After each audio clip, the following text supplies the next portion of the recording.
What's up, mga kapitik? It's Nurse J here, and welcome to the very first episode of my podcast. So this podcast will tackle everything related to internationally educated nurses, especially from the Philippines, who came to the US to pursue their American dreams. So why is it called night shifter? Most of us, like internationally educated nurses in the US, were profiled to a night shift. And my specialty is emergency nursing, so I added ER after the shift, so that's why it's night shifter. So I work at night from 6 p.m. to 6 a.m. And for today's topic, we'll be tackling about Philippine RN as fresh US RN. So lahat pwedeng pag-usapan namin regarding like transition from the Philippines to the US, healthcare system, um,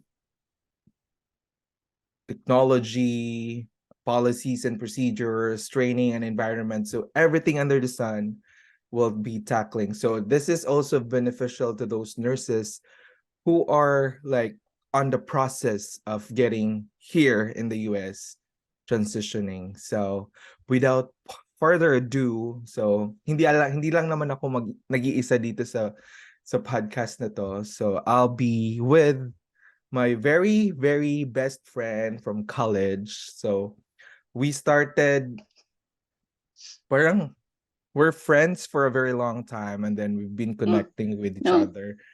nung nasa sapupunan pa ako. So lahat ng mga anong tawag dito? Mga kalokohan ng college, siya yung kasama ko. Mm. Kahit na wala kaming pera, nagpo-proven lang. At saka yung rice, sulit na. So, let me introduce to you. Ito naman siya is sikat na sa Oh. nursing field. So, nagba-vlog na to dati. Vlogger din to sa Philippines. So, at sikat na rin siya sa Lifora. I don't know. So, yeah, kasi yung journey namin in getting here is like mostly the same because I took NCLEX twice. Oh, I just now I'm appear. I'm not bragging it, but I'm proud of it. Like I've learned a lot of lessons towards, my journey in taking this NCLEX. And hindi ko sabihin ko na germs ha. Mm. She took NCLEX twice also, right? Kaya nga appear. So yeah, so I'm with Germs today. Sikat siya sa tawag na Nurse Germs. Yay. Tama ba? I think so. I think so. Kung may nakakakilala. So saang state ka ngayon, Germs?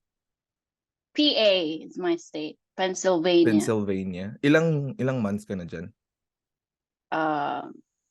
Running 7 months. Tagal-tagal na rin pala. So ako, nandito naman ako sa Georgia. Like 30 minutes away from Atlanta. Hindi siya yung city, but it's 30 minutes. Near Atlanta lang siya. It's not really province, but malapit lang siya sa Atlanta.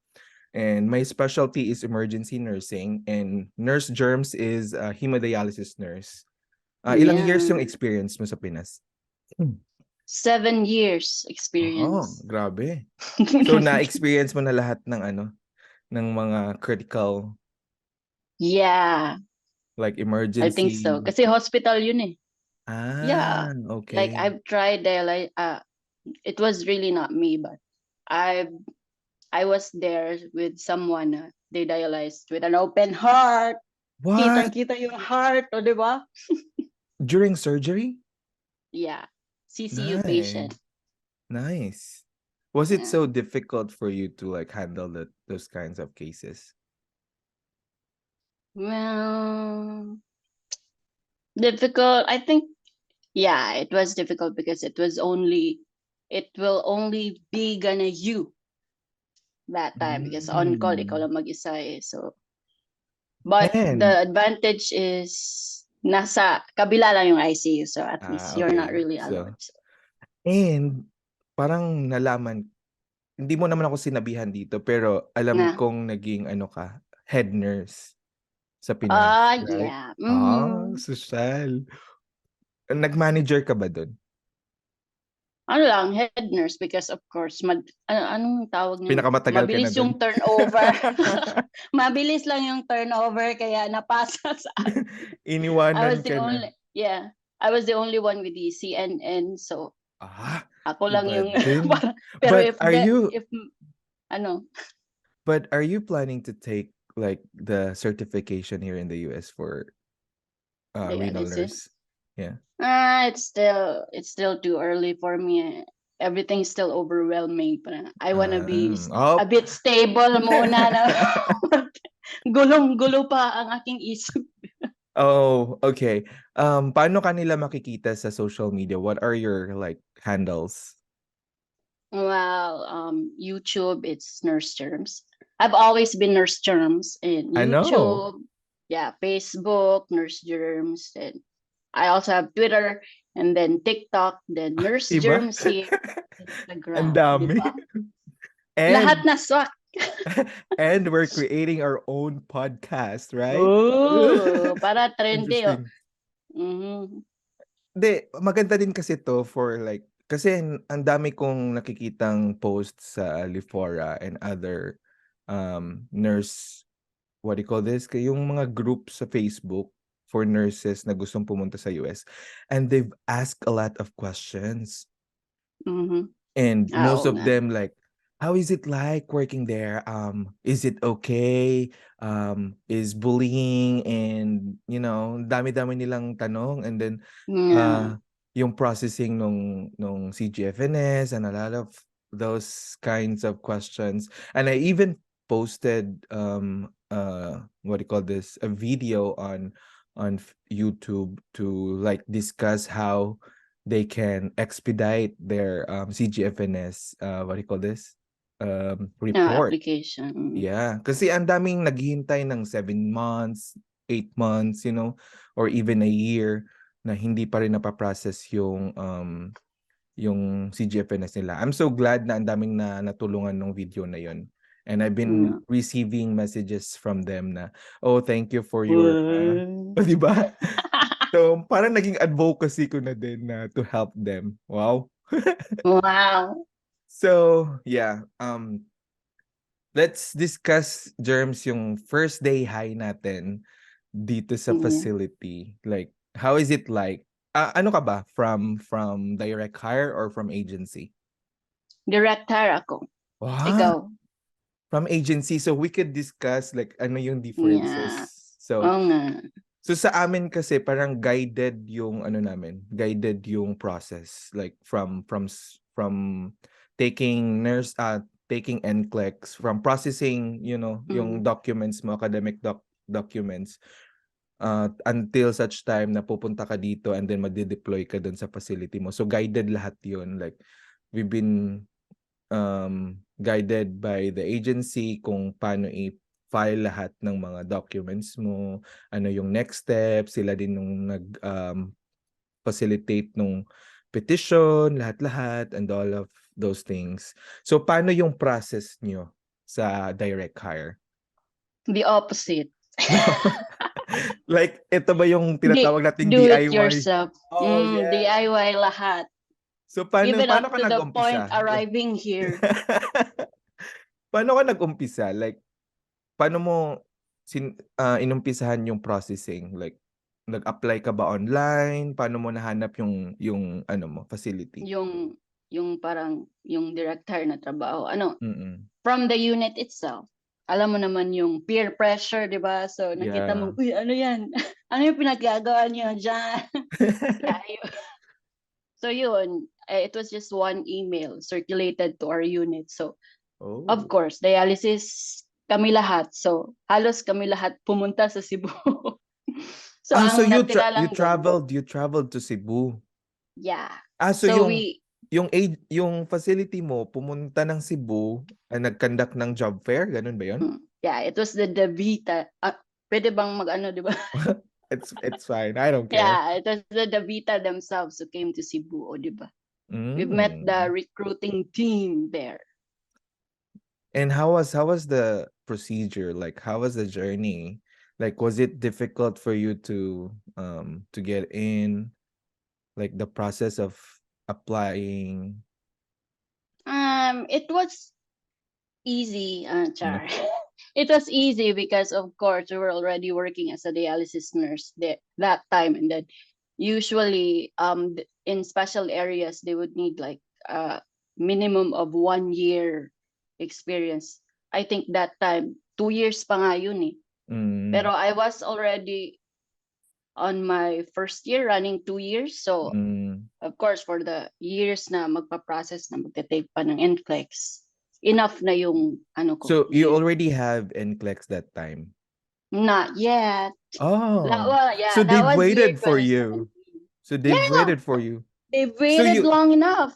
so you're hired already. You've Yeah, did you sign a contract with them? yeah, I signed it. Okay. So you shoulder your NCLEX exam, everything like until Shoulder visa na. screen. Yeah. Okay. So they've So waited that for time you kasi, pala. ano pa yun eh, yung parang ang advice doon is to look first for the employer. That was like Mm, the top priority. Kasi ngayon, di ba, parang agency hopping, you take the NCLEX yes. first. Dati, iba pa Yes. yung time, 2017 yun eh. So ako Yun. So, oo, find the employer first. Sa'yo, oo. anong year nga yun sa'yo? I started apply kasi 'di ba galing akong Dubai nun. And then Mm, I went back home to pursue nursing mga 2017 na. And then I started applying after a year na mhm. a year with my, a year as a nurse in the Philippines. So kasi kailangan requirement kasi, 'di ba? Most of the Na agencies years, di ba? requires you to have like Mhm. a year of experience. So online lang din yung application kasi my friend ako, kilala mo yan, si Emma. So we're Si coming Auntie Emma. so we're coming in from the same agency. So Mm. siya din nag-introduce sa akin. Oh, at saka nakatanggap yun ng referral bonus sa akin, no? Wow. So yun. So sila din nag-sponsor actually nung NCLEX exam. So parang ang hirap din kasi noon. So nag-apply ako online, they called Mhm. me, they asked me about everything dun nasa resume ko, and then yung clinical background ko, ano yun. Tapos I took an exam, English exam, and then yung parang clinical exam nila, parang NCLEX type. And then I passed. So inofera nila ako ng employment agreement, ganun. Doon na nag-start. And then processing ng mga documents, alam mo yun, yung CGFNS na, Mhm. na madugo.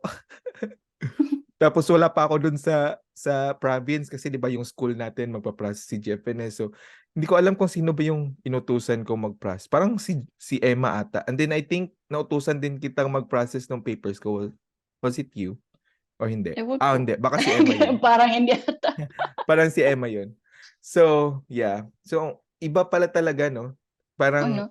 on your own ka talaga sa direct hire. Parang Yeah. pagdating mo dito, ikaw naghanap ng bahay mo. Ikaw naghanap ng Mm. Yung I was trying to like ask help from the agency, and yung ginawa nila is magbigay lang din ng list ng mga apartment, and Mm. it's the same apartments that I found, so useless. Pero, nag-undergo ka rin ng training with them. No. Walang Kasi training? ano na ako eh, sa employer itself na ako diretso eh. So sa work Oh, na so ako. walang cultural transition Wala, ano lang, para lang yung modules? merong medyo preparations lang, yung parang slide.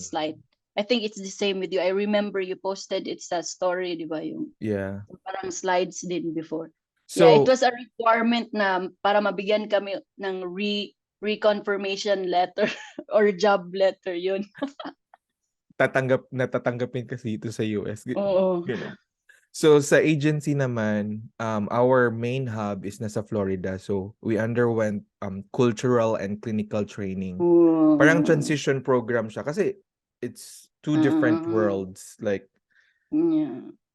hapon tayo dito, ano sila doon. Parang two different worlds. So two different environment, iba yung culture. Though we do have their culture kasi 'di ba we were colonized before, pero iba pa rin. Iba May pa rin siya. pa-koloni-koloni. Iba pa rin siya. So, we underwent like a 5-week cultural and clinical transition dun sa So, Florida. ang saya because you get to meet Filipino nurses na. So, Yes, yes. marami bang Filipino nurses or meron din ibang culture? Mas marami yung Filipino nurses that time during nung training ko kasi we were like 68 sa class. And then usually yung before sa amin nasa mga 20s lang. Kasi yun yung kasagsagan ng nagbigayan ng ng interview Oo date. nga. So, Yeah. grabe. Maganda yung maganda yung tawag dito, yung journey namin kasi nga marami ka ng friends kasi 68 Mm. kayo tapos 'di ba 5 weeks kayo doon magkakasama, parang hinaus kayo sa isang apartment. Hindi naman sa isang apartment pero apartment complex. So nandun lang din lahat kayo. Well, yun nga, yun yung process how we went here, like paano yung journey namin from agency and direct hire. Medyo challenging yung sa direct hire, pero kami pa rin din yung germs, naghanap ng Mm. bahay ng sariling sikap pa rin, pero with their guidance Yeah. Pero at along the least way. you were andyan sila sa'yo personally na to really Yeah, like yeah. guide you. And the time, what they call this, quarantine pa ang peg nung time na yun sa amin. So we were Really, anong year pala yun? 2021. May Like COVID pa pala yun. mid 2021. Like Um, kasagsagan pa ng COVID nung time na yun. so when Tap you arrived in the US, everyone's still wearing masks or Mhm. mm, Yes.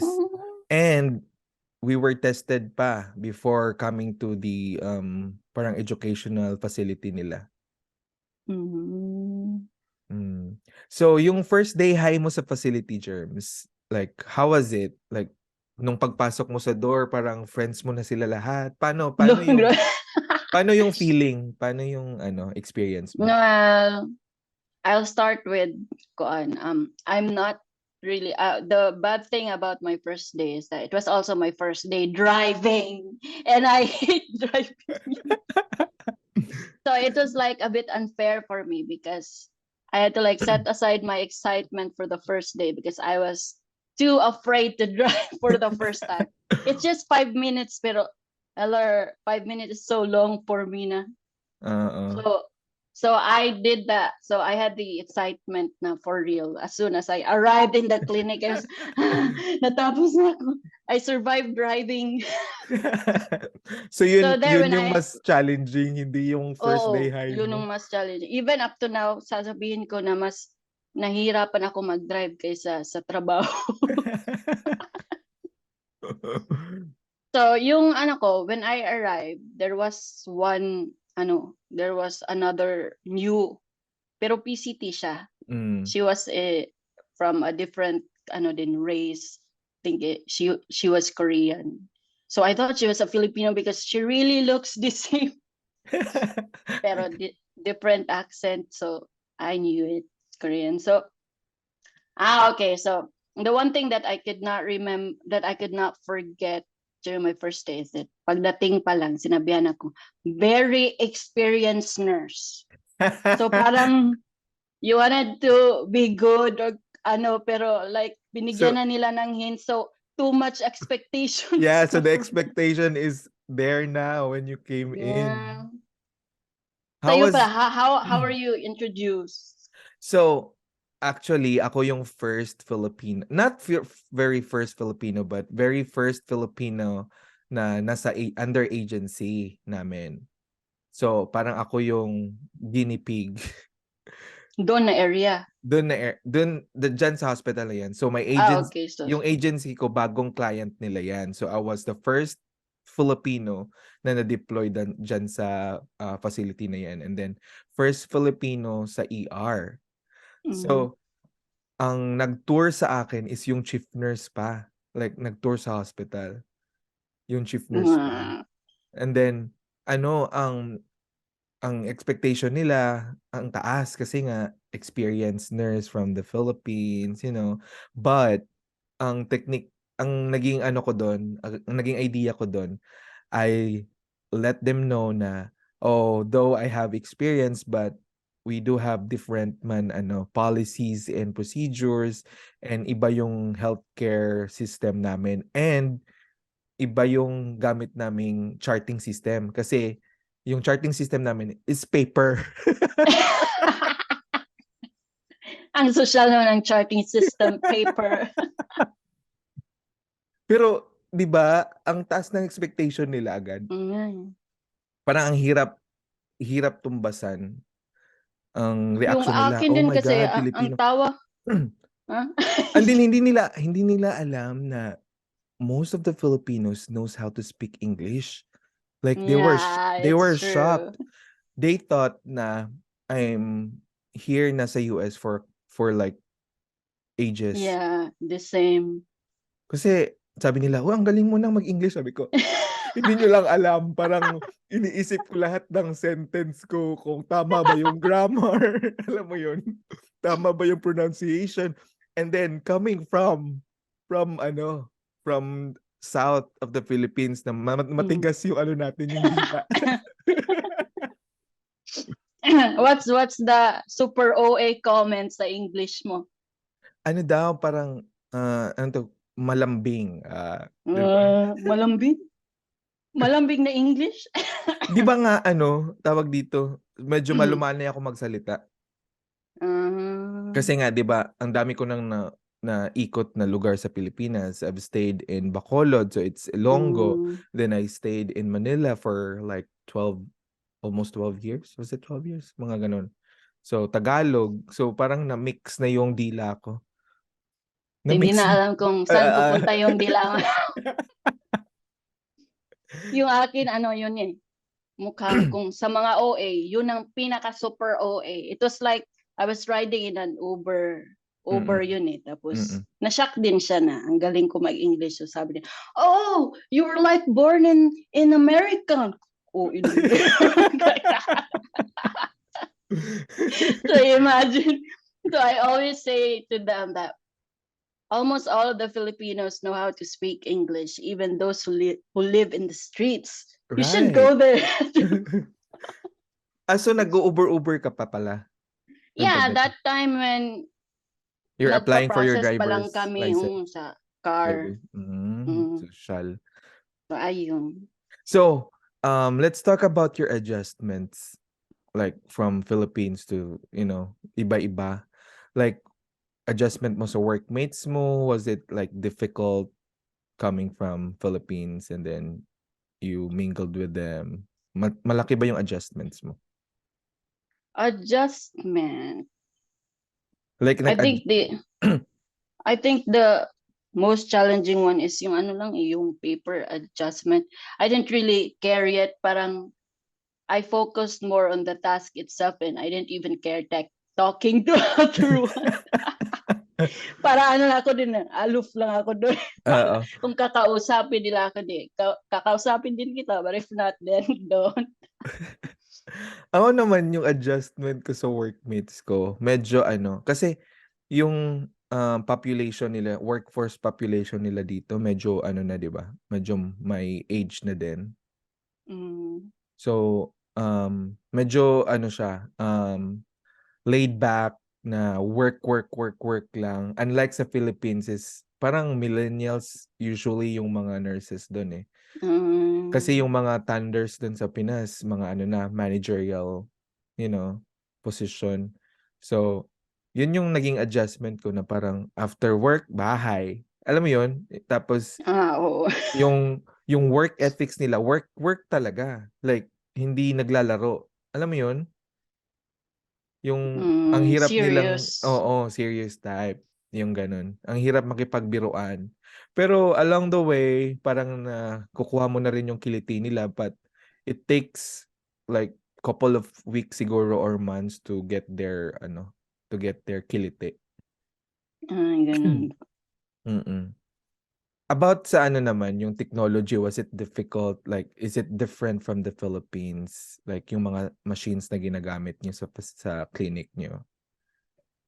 Well, Malaki ba yung sa adjustments mo? machines, di naman, di masyado since, Same yung sa, machine? no, same siya, Fresenius, pero the same siya na model.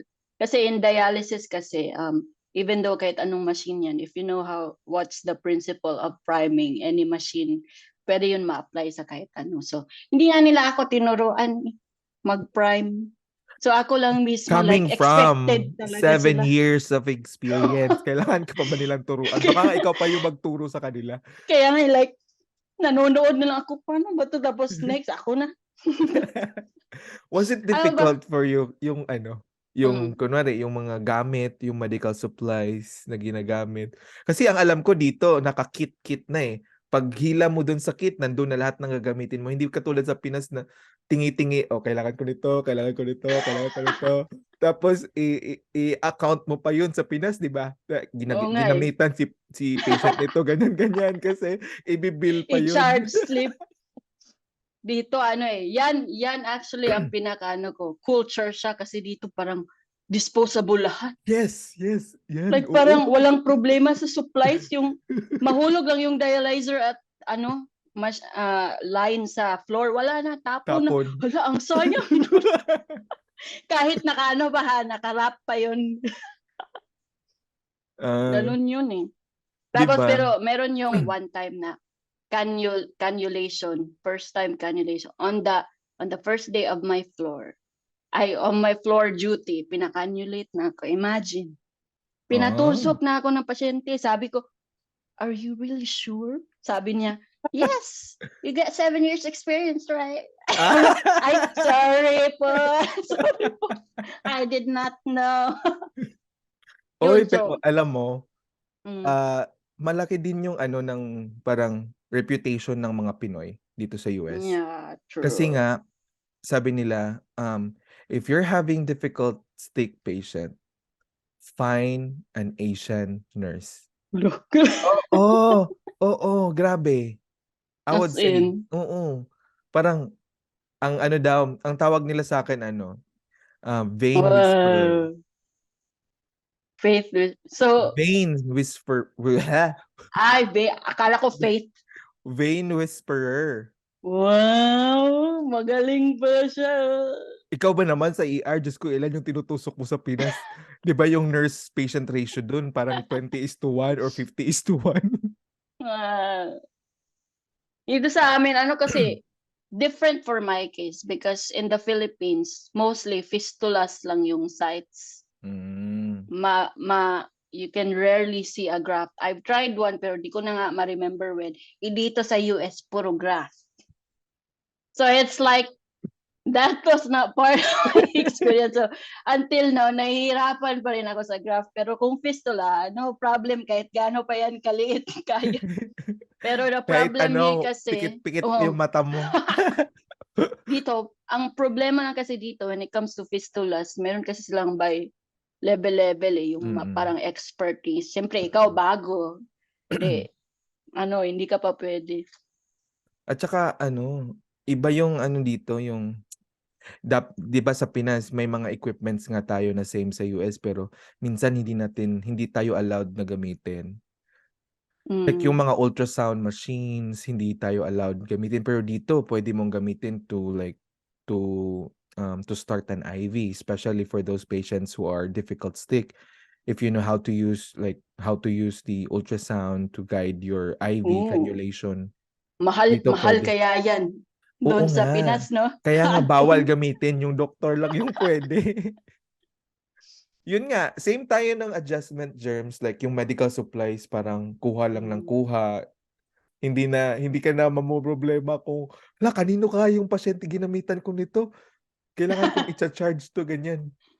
Tapos Tapos dito, yung tapos sige yung ano go. ba, yung sa Pinas namin, yung gamit namin na tourniquet na pala dito. Tourniquet dyan? Tourniquet Yeah, naman dito. Kasi yung tourniquet sa dito, iba-iba pala. Ang tourniquet kasi 'di ba sa Pinas ano amin yung reusable, yung parang garter na parang lock. Mm. Nakita mo na 'yan. O dito, yung parang IV insertion na blue tourniquet. Di na shock Hmm. ako. I was afraid. Kasi hindi ako marunong pag ganun eh. Mm. Pero I finally learned the technique na naggagamit sila ng parang forceps para pang ano pang tight. So Hmm, ayun, at least I learned din. 'di ba? Sa ano naman, sa parang ang healthcare system, paano ka nag-adjust? Parang ang hirap kasi dito bawal mo silang tanggihan, alam mo 'yun? Parang ang daming bawal, parang kada kilos mo parang lawsuit agad yung maiisip mo, alam mo 'yun? 'Di ba 'yun yung unang nakaka-ano, nakakapraning na parang Dito, mm, ang ganda dito sa dialysis kasi may ano talaga sila eh. May kumpleto talaga eh. May renal, may dietitian, may social worker. Yung social worker ang pinaka-importante talaga kasi yung nagko-coordinate. Doon kasi sa Pinas, yung dietitian, papel lang. Isulat lang ang pangalan niya na siya pero wala talagang gumagawa. Tapos walang social worker. So, yun ang so maganda dito, yung no? mga social worker, 'yun ba yung naghahanap ng kunwari yung community referral, parang gano'n? Yung mga Sila mm. yung nag-uusap talaga, parang counselor sa lahat, like sila ang nag-ano sa transplant. Oh, do you have any plans for Oh, transplant? yeah, parang May coordinator of problema. everything. Oh, yan, coordinator. Oo. So, 'di ba sabi mo nga ano, yung sa training, wala ka ng training, Oh, ano lang yun, parang shadow-shadow lang. Tapos may ilang buwan preceptor ilang buwan? ako. Ano yun, mga 5 weeks. Kasi yung ano lang talaga amin, parang may computer-based learning kasi. So, Hmm, yun yung nagpapahaba. modules. Pero yung sa floor duties, wala. Parang may preceptor nga, pero sabi niya, or I'll just be here. Ikaw, just call me if you have problems. Ganun na.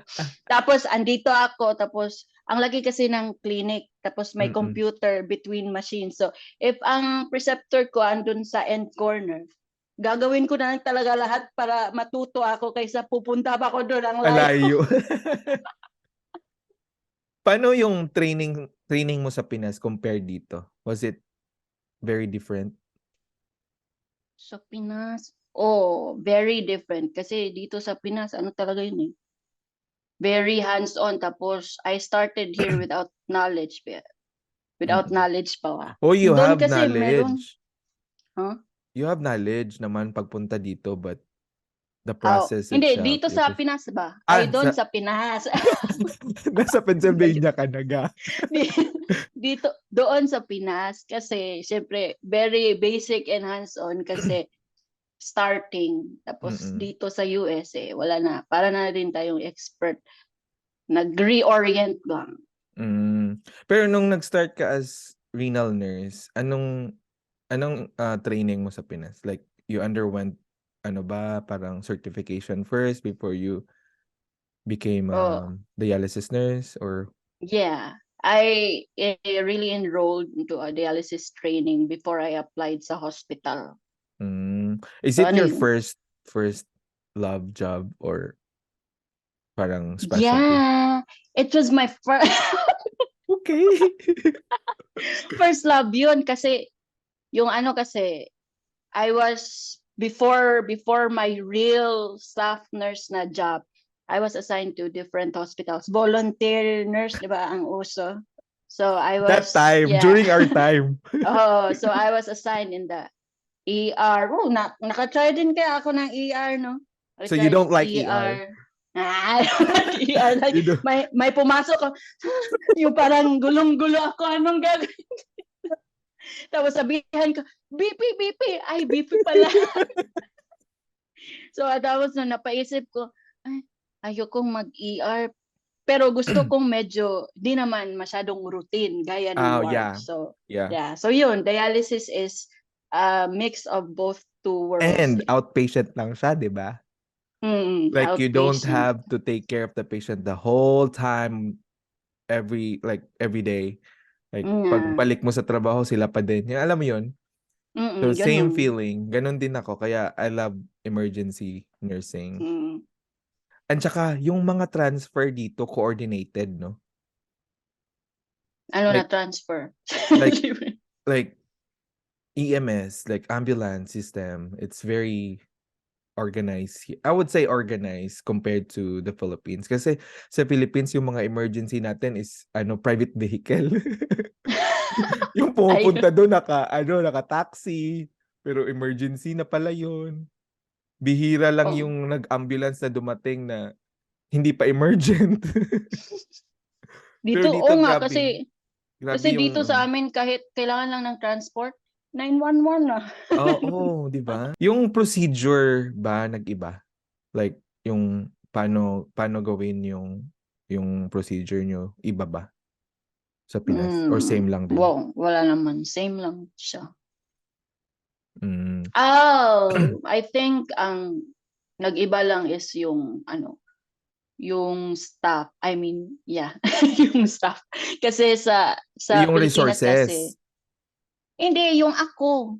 Ah, Like the okay. person doing it. Kasi sa Pilipinas, it's really the nurses who do it, who are expected to do it. Here, there are Ah. techs. And do you know that PCTs have, like, wala silang experience medically. So, like, it's amazing. Yeah. Oh, same pala dito sa sa ER din namin. Parang PCTs like patient care tech sa ER sa facility namin can start an IV, can draw labs. Yun. Sa Nga, Pinas, no? they like ang ano lang nila is mag-vital Vital signs, signs, di ba? tapos POCT, alam mo yun yung sugar.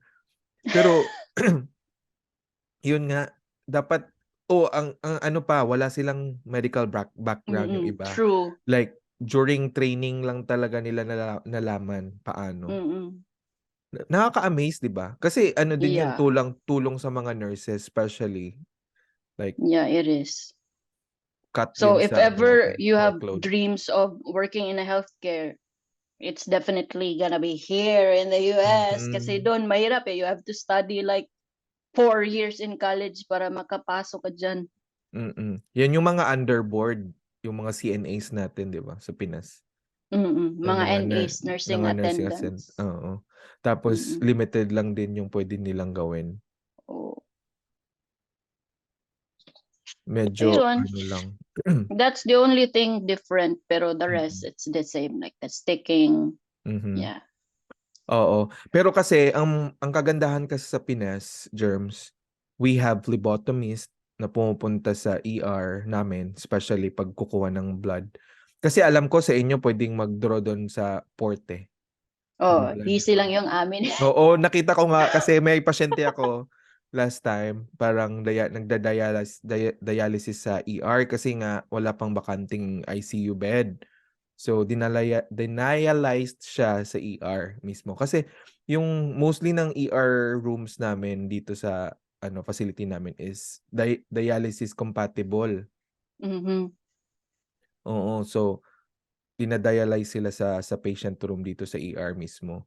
And so, nag-ano na ako, shit, ang dami kong dapat kukunin na dugo. 'Di ba, pag dialysis patient, restricted yung gamitin mong arms. Kung alin Mm-hmm. lang yung kunwari, arm prec sila, right arm prec, so left lang yung pwede mong gamitin. Tapos, iba yung nila, ang hirap, mostly mga dialysis patient, difficult stick. Mm-hmm. Tapos brittle masyado yung nila, yung mga veins and maliliit. Tapos minsan namamanas pa. So hirap talagang mag-start ng IV. So ayun, tapos nakita ko yung dialysis nurse. Sabi niya, "Oh, I can get your blood works." So ko, "Oh, okay, go." So Tapos, hindi kinuha na ako niya doon lang nahirapan. sa line, di ba? Oo, dun sa line mismo. Mm. Ginamitan lang niya ng syringe. Oh. Ay, Yung hindi. parang Vacutainer Oo, adapter. Vacutainer tapos yung gano'n. Mm. Hindi pala Doon sa syringe. line lang mismo, like, Na-amaze ako. ongoing yung nag-ikot. Dialysis. Tapos, Ano tatanggalin yun? yung saline eh. At first, natakot ako tanggalin yung saline kasi baka mahuhulog yung dugo. Hindi pala. Amazing nga eh. 'di ba? Technology, iba din. Mm. So ayun, parang masasabi ko sa Pinas kasi. So medyo privileged ako kasi nga I work in a tertiary hospital na parang ang daming resources.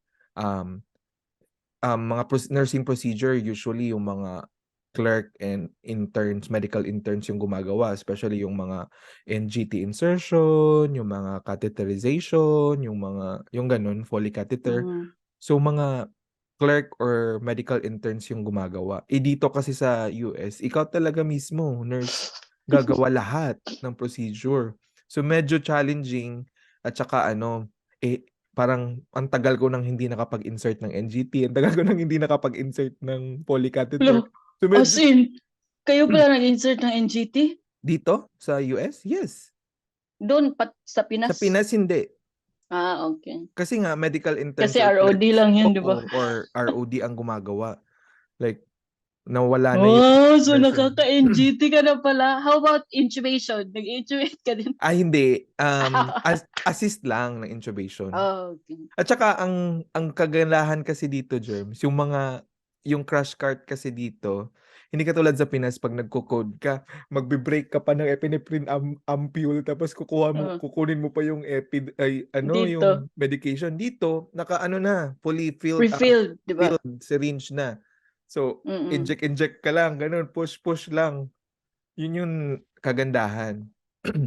Tapos yung lock nila, di ba, ano, yung parang sisirain mo lang, plastic Oo, lock. oo. Kasi doon sa Pinas, meron ngayong one time, hindi nagamit yung e-card kasi hindi makita yung, ano, yung susi. So, Nakakatawa. Nanghiram na lang ng e-card sa kabila. oo, yun yung mahirap sa Pinas kasi kunwari yung mga yung controlled medicine naka double lock, 'di ba? Oo nga, Iba di ba? kasi yung lock dito kasi ano lang yung Plastic, di ba? plastic, I-break mo oo. lang Oo, tapos tapos may baguhan mo code na lang kasi. ng bago. Sa Pinas yung kandado talagang may susi. Tapos Tapos yung assign sa e-card ni si inano sa lanyard, siya ang nasa kanya yung susi. Isa din yun sa adjustment. Ay, hindi naman Mm. malaking adjustment pero nakaka-amaze lang. Mm. Tapos, same lang naman yung ginagamit na defibrillator, yung Zol. So, hindi siya masyadong new. Medyo same-same lang din ng equipments. Ang nakaka-amaze lang din dito sa ER nila, lahat ng rooms may cardiac monitor. Mm. Hindi katulad sa Pinas, yung cardiac monitor, 100 bed, apat lang yung cardiac monitor. At isa pa pala sa kagandahan, Jerb, sa ER sa Pinas, like yung sa facility ko, merong mga yung mga rapid team na nagsumusugod. Kunwari, Mhm. stroke alert, or like we called it brain attack team sa Pinas. Parang may dedicated team talaga na sumusugod sa nagre-respond sa stroke sa Pinas. And I haven't Mhm. experienced giving TPA sa Pinas. Dito ko lang na-experience sa US. Anong Giving TPA? Ano yung Altiplace. TPA? Yung Ah, Clotbuster. oh. Yung Clotbuster. As in, sabi ko, sa Pinas, yung mga Neuro ICU naman nagbibigay niyan. Tapos, dumidiretso na yung ano. Tapos, sa Pinas kasi, conservative yung management ng pasyente. 'Di ba? Mhm. Kunwari, abdominal pain, hindi tayo pwedeng magbigay ng pain meds. 'Di ba? Sa Pinas, kailangan, Oo ano pa nga. muna, imaging muna, ganyan-ganyan. Dito, pain meds agad. Kasi nga, ang management kasi dito, CT scan agad lahat. Mostly lang pasyente naka-CT scan. Grabe. Doon Tapos, minsan ka lang makaka-CT scan. oo, Mahal, di ang ba? mahal kasi, may bayad. Dito, CT scan all you can. Mm. Exposed to radiation. Oo, pero madali din makita kahit anong sakit makikita. Yun yung kagandahan. Mabilis Mm. tawag dito, management. Kasi sa ER namin, germs, tawag dito, merong mga protocols. Like, kunwari, abdominal pain, i-hit mo lang yung abdominal pain na order set. Nandun na lahat ng orders. Hindi mo na Mm. kailangan ng doctor's order. Yeah, I-co-sign true. lang nila. So, dire-diretso na yung lahat. 'Di ba sa Same nga inyo, rin dito. oo, sa inyo 'di ba may ano pa yan, may mga test before yung sodium potassium, 'di ba? Before the Oo. dialysis. Tapos amazing din yung protocol dito kasi pag bababa yung hemoglobin, ano pala dito no? Hemoglobin, di nila maintindihan ang Hemoglobin. hemoglobin. Oh, you mean hemoglobin? Oh, okay. Yung may mga slang nga dito na Oo nga. ano, na parang So pag okay, yun oh, pala yun. so pag mababa yung hemoglobin, automatic na yun mag-increase yung dosage, etc. So Mm. parang relax lang.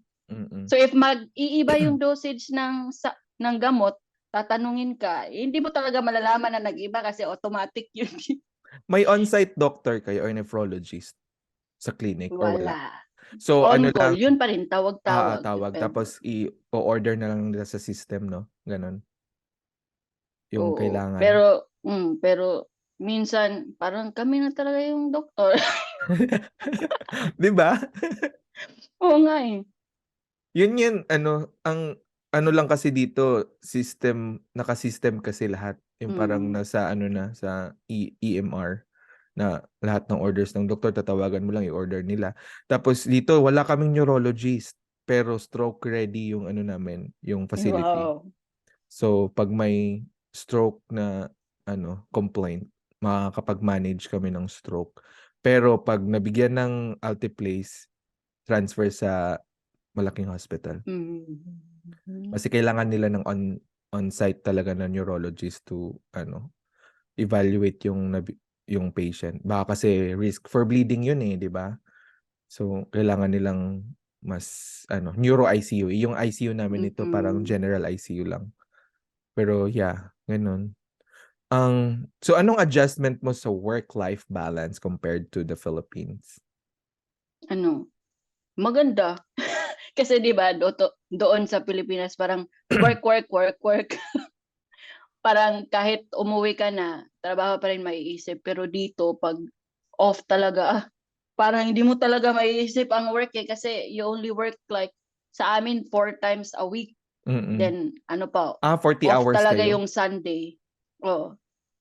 Then off talaga yung Sunday plus two two offs per week. So maganda talaga yung work-life balance. Mas okay sa'yo yung work-life balance dito compared sa Pinas. Mm. Sa akin naman, Doon. okay naman yung work-life balance dito. May mahabang off ka kasi nga 36 hours lang kami required to work in a week. So Mm. tapos 12 hours shift pa. So lang parang 3 days ka lang mag-work in a week. So may 4 days kang off. So ang ginagawa ko, sinasandwich ko yung off ko para may 8 days akong off sa gitna. So yun yung time, Oh. well, alam mo yun. So may So pwede pala, na-request mo yan? yes. Especially sa amin Mm. kasi self-scheduling. So ikaw magsi-schedule no. Wow, ang ganda. But merong changes din 'yan if yung pag-balance sila ng schedule. Ako lang ng staff dito sa araw na 'to and then so sobra dito. Kasi So dapat may oo, senior, ganun. yeah, maba-bump off ka dun sa next schedule. But yeah, pero ang ano lang dito lang kasi sa US, parang after work, walang gala, parang diretso bahay. Oo nga, Hindi katulad sa true. Pinas, after work, inom. Same na nga din dito na parang, wow, bili ka na ng Coke sa sari-sari store. 'Di ba? Walang sari-sari store dito. Hindi makabili ng Coke. Tapos kung gusto mong uminom, nasa bahay ka lang. Oo nga. Katulad dito, di katulad sa Pinas. After work nyo, uy, inuman tayo, punta tayo ng ganito, ganyan. 'Di ba? Ang Oo nga saya. kasi lahat dito may mga anak. May mga anak, may mga family. Kahit nga batang tignan may bata na rin. Oo, 'di ba?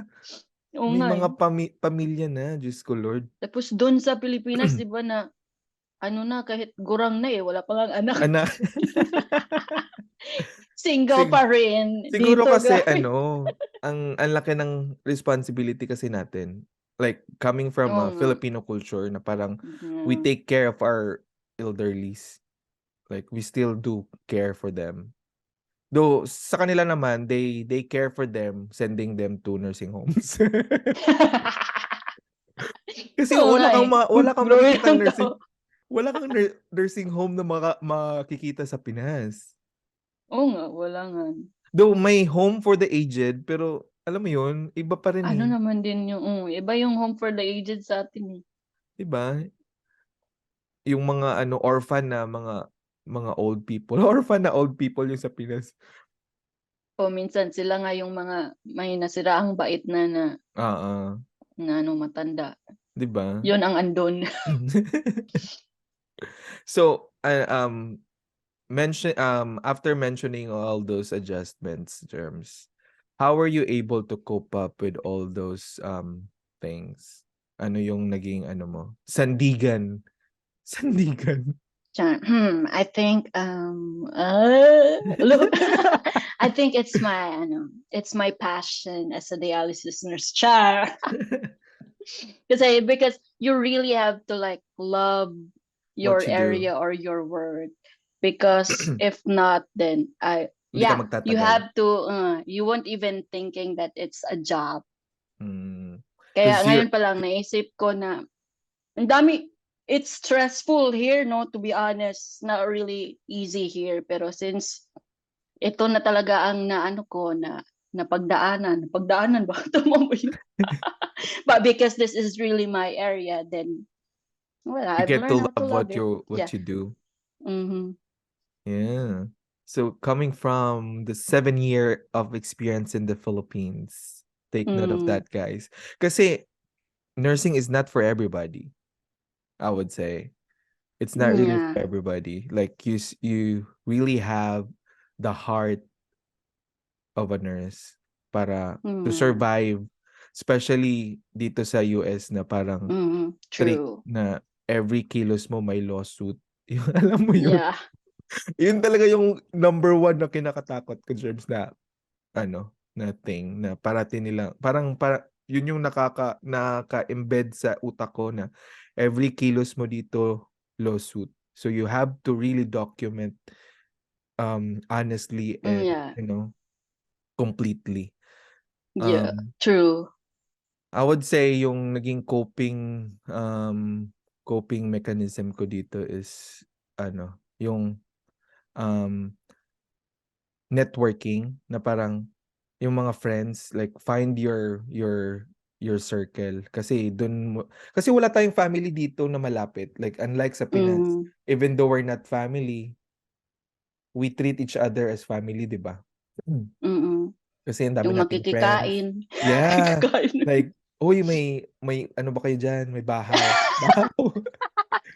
Yeah, kasi doon na tayo lumaki, so we have a lot of friends there around. Mm, Dito sa Pinas, kung ikaw lang mag-isa diyan sa facility mo, mag-isa ka lang talaga, wala kang sandigan. Sandigan talaga.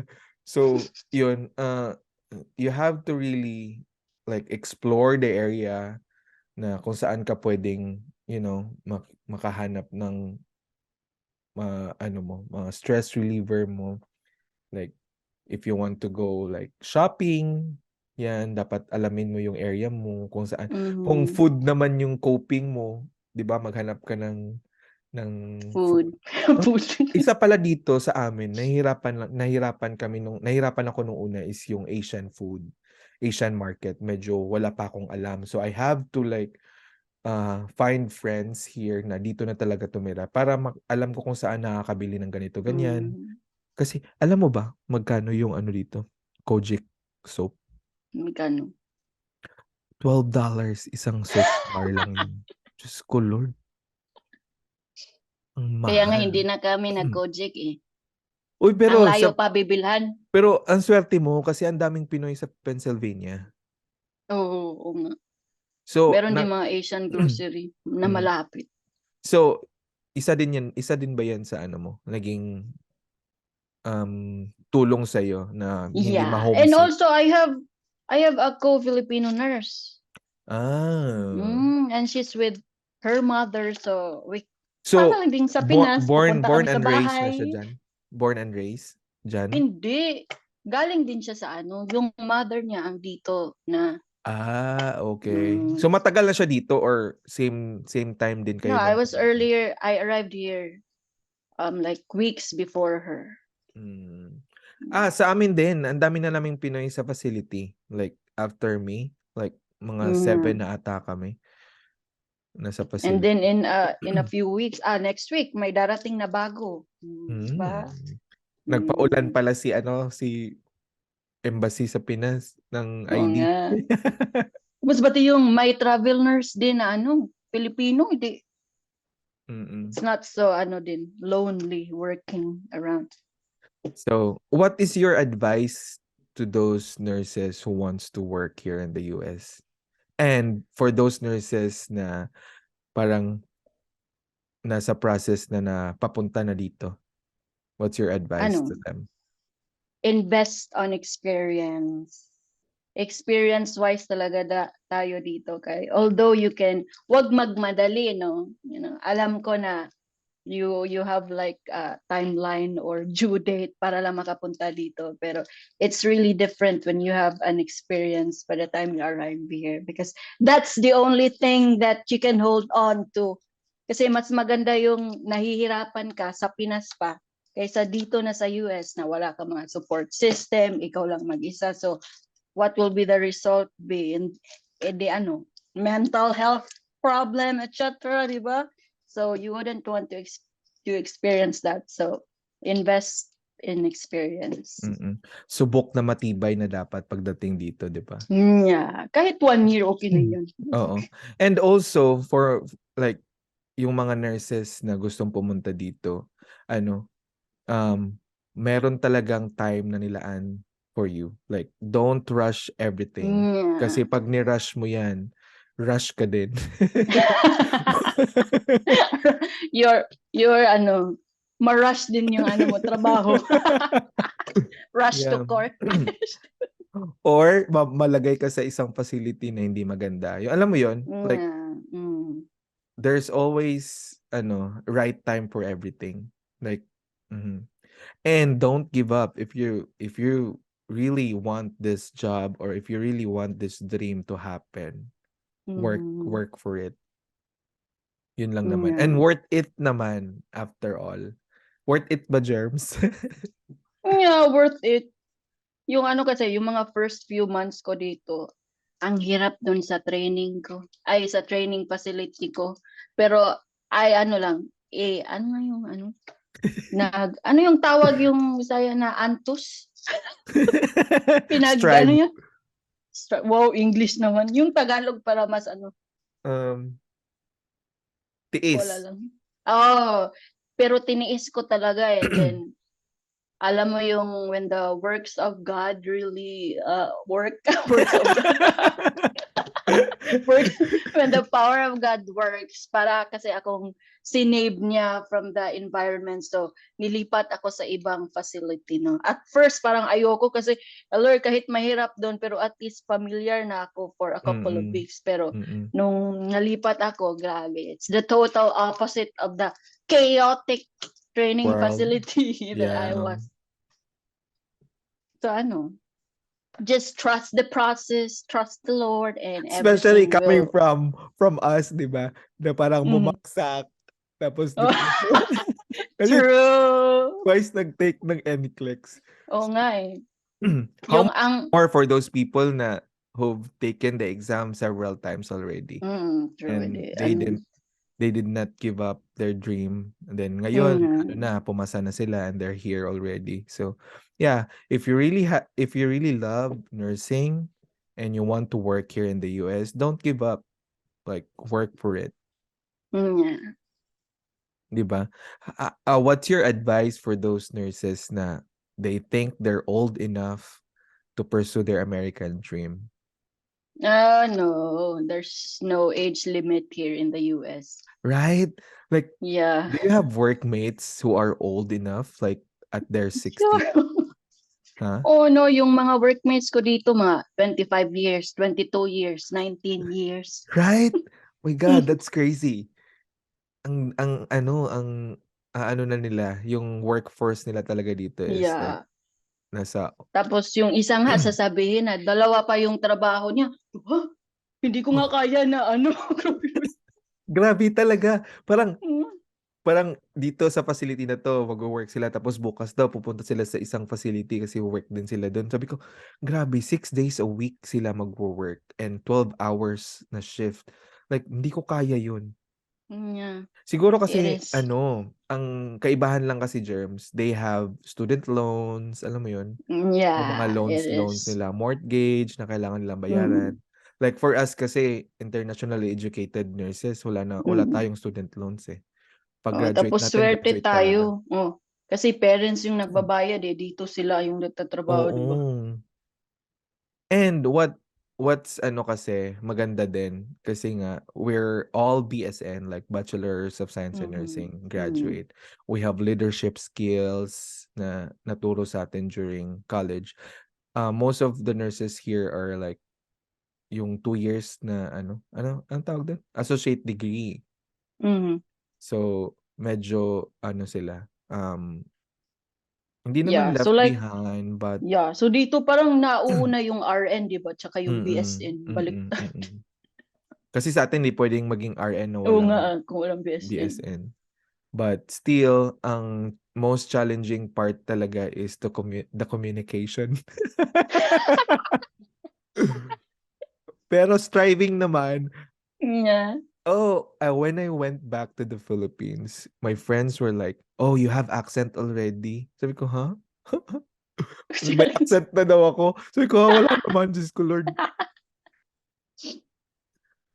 Ayun. So, ayun guys, never stop dreaming and Um, anong, ipa-plug mo may ipa-plug ka bang next YouTube mo or what to your followers who are watching and listening to our podcast tonight? Hmm.